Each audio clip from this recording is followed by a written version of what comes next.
tyyppiseltä. Tässä on tämmönen pöntöstä kehitetty kolmio, mikä tulee käsky, sit se pakittaa piruttaa, sitten tulee rikki.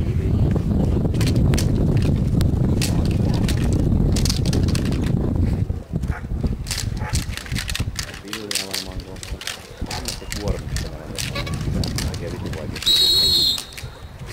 Hyvin lähti. On ihan koiran päällä. Ja on paljon keppiä ja niin ihan sillain kuin mitä mä harjoittelin Rudillakin silloin loppuun. Joukkojen kultaa tulee siinä ja agility joukkojen kultaa on tullut ja koko porukka veti joukkojen kultaa ja henkilökohtaisen kulleen, että nyt tulee kauannosta. Mutta ihan hyvin, että nyt on Keesi maalimiehenä tuolla paossa.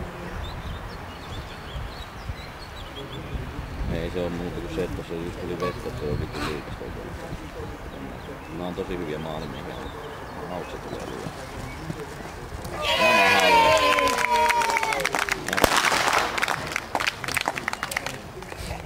Tykki ei toimi, ei pysty yksi ampuminen.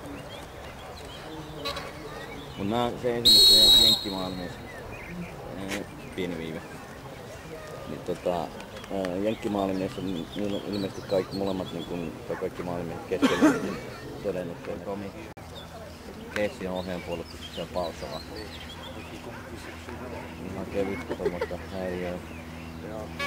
Ja just sanotaan, että nyt lähtee rikkiin.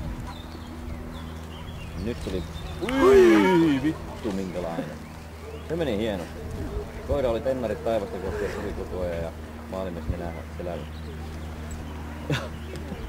Hyvä koira toi. Loistavaa. Sitten kaikki Mistä löi ohjaaja aina? Nyt lähtee rikkiin. Nyt tuli... Ui vittu minkälainen. Nyt lähtee rikkiin. Nyt tuli... Ui vittu